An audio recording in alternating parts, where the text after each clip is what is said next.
Joe Manchin has a big problem with this massive reconciliation bill. It's fiscal insanity, he says. But as many people have pointed out, he has been supportive of a lot of government spending in the past. In fact, late yesterday, the Week's Ryan Cooper published a column pointing out that Manchin has voted for every single one of the military budgets of the last decade, 2011 through 2020, $9.1 trillion in total. And he would occasionally say like, there's some wasteful spending or we gotta audit this or whatever. But you'll notice that he didn't drag out negotiations for 6 months over that. He didn't add a bunch of pay-fors to the military budget, like to make sure that we defray some of those costs. He may have had considerations, but they didn't affect the actual passage of the bill, and not in any way like they are when it comes to this domestic spending. So this is something a lot of people have been pointing out. The military spending cannot be questioned, is fairly automatic, and will always go up no matter what the state of America or the world is. Whether we're engaged in wars or not, it will always be going up. But like spending money on like the climate or something like, fiscal insanity. And we're gonna have some of his constituents bringing that argument to him. But what do you think about this, Brett? I mean, I just don't think of him as an honest actor. And you don't have to look about what he has voted for and what he hasn't voted for. His own position on this has been wishy-washy. AOC had a great moment where she pointed out, like, I just don't know which Manchin I'm negotiating with. Is it June Manchin or is it October Manchin? I don't know, because in June he signed on to a framework for this, and then he says, "Well, I have this signed piece of something from Schumer's office saying that no, that I do have a goesies backsies clause. No one can find that." It's Joe Manchin being Joe Manchin. I just need someone to exert some kind of influence over this guy so that he does what he always does and crawls back in his hole, picks up his vote button and votes yes like he should. Hopefully this is just him making some stupid noise in the meantime, like he always does. I'd rather he just go back to West Virginia, pull out a rifle and to appease his conservative voters by blowing another hole in a yellow pages or some stupid bill. Like go and signal, D-bag, like don't ruin paid family leave, universal pre-K, the first opportunity to pass these kinds of initiatives that your voters want at a clip of 80%, you moron. And it's incumbent on the entire media to just point that out. Ask the question, like what's happening? Yeah, no, you're so totally weird, right, man. And it's possible that he will end up doing that. We will see. I don't know. He definitely even if he ends up getting there, that does not mean that he was not planning for or totally willing to just pass the bipartisan deal. That seems pretty clear with that Schumer thing. But you're totally right about the different Manchins, not just in terms of like which dollar count he's okay with, but the fact that he's forgotten that he pushed for $4 trillion in spending, or the fact that he now pretends that, what are you talking about that we were gonna pass both at the same time? No one's ever said that. Like that is a Trumpian level lie. Dude. That was the vote. But that was the vote that got 20. That was the vote that made this week the week, dude. No, he says now nobody ever said that. That was never the deal. He's acknowledged that. You can get his quotes, but again, it's so obvious and excessive a lie that like for you to ever talk about good faith negotiations again is a complete sham. But that said, whether we are talking about June Manchin or October Manchin, this is a dude with mansions as well as yachts. And to talk to him, you're gonna have to go to one of the two. And so some of his constituents did go to his yacht. We're gonna show you some of them trying to get through to him and his attempts to convince them that he actually supports them. But I want to set it up though, because this is a guy who frequently spends his weekends off on a boat somewhere having fun. But here is what he talks about what it is when regular people expect the government to actually provide something for them. Let's go to this video.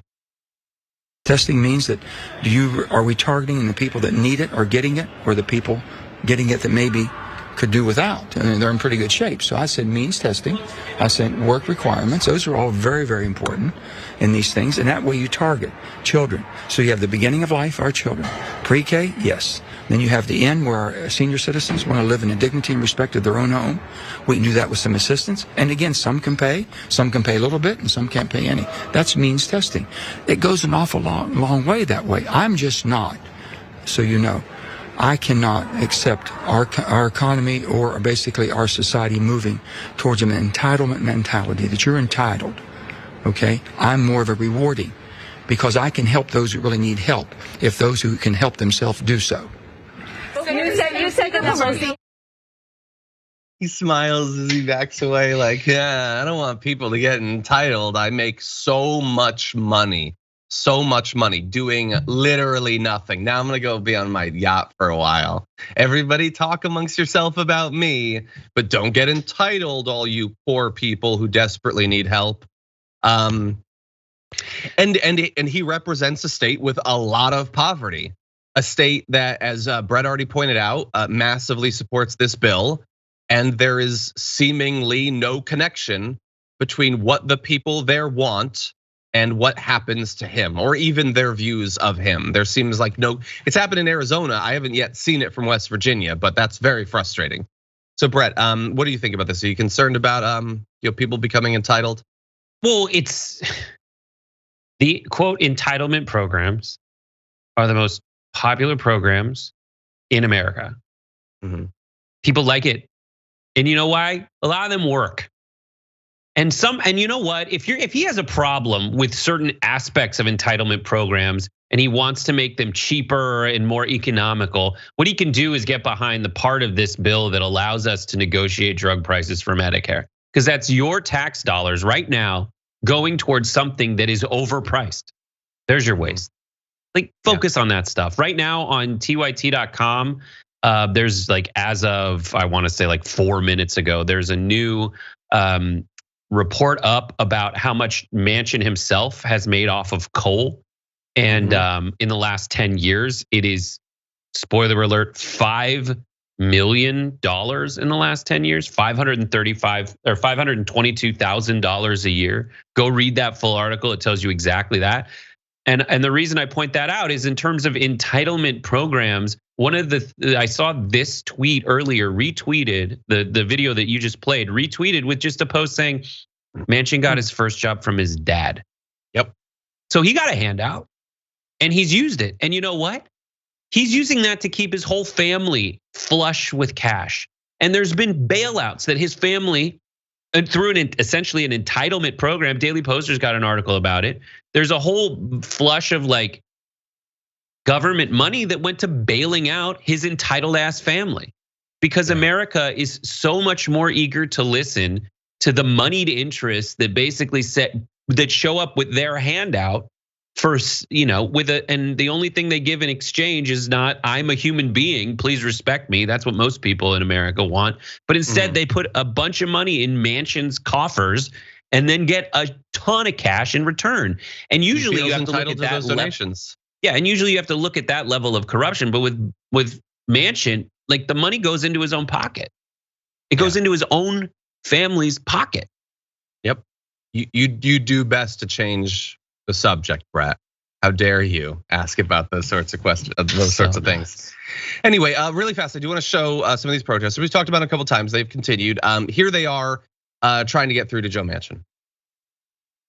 We just passed a Pentagon budget of $788 billion. No, and that over 10 years is $6 trillion, right? $6 trillion. And we're talking about how much do you think that we spend every year on non-discretionary, basically non-defense? not just enough. as much. Clearly not enough.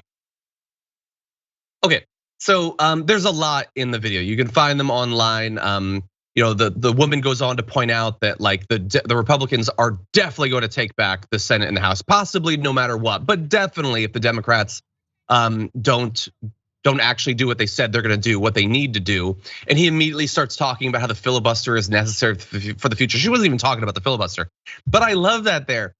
His defense is, oh, we spend a lot on defense. Well, you know how much we spend on everything other than defense? Just as much. Why would that be okay? That's not even actually how it works out. But if that was the breakdown, you get your bombs and your tanks, and then you get literally every other responsibility that the federal government has. that's an even split for you. But I don't doubt that is kind of how he thinks about it. And that's why politicians like him need to be gotten out of there. Like all of the needs and the suffering of the constituents that would come to him are like maybe weighed as much as, yeah, but like we gotta always spend more on defense. Like, yeah, your insurance and your schools and your job and your home and all of that, the environment, everything. Yeah, but we really need to spend more on defense. It's really frustrating. The image of Boat Manchin out there, Joe Manchin on his Boat Manchin, looking down literally from his yacht called Almost Heaven. Yep. At people who are like, I'm literally in a dinghy. I'm in a kayak, and not like a kayak, not one of those cool, leaning like, off the balcony. Like I'm on a floating chunk of plastic. And it's almost like Manchin was in there going like, all right, guys, calm down. Shh. Turn down the music. You know, this is the first scene in Arrested Development. This is the pilot episode. No, he before he came out, he said they've got dinghies. that is exact. I'm so glad that you pointed that out. Joe Manchin. And he's the one out of the two that like maybe will finally go along after needlessly cutting out a bunch of stuff that would have really helped people. That'll be the effect he has. Like, shouldn't it be like the senators from like the really wealthy states should be doing that? He represents a lot of like dirt poor people, and his only effect is one of two things: either stopping everything or making it as weak and as slimmed down as possible in ways that stop it from helping the people he is actually there to represent. Incredibly frustrating.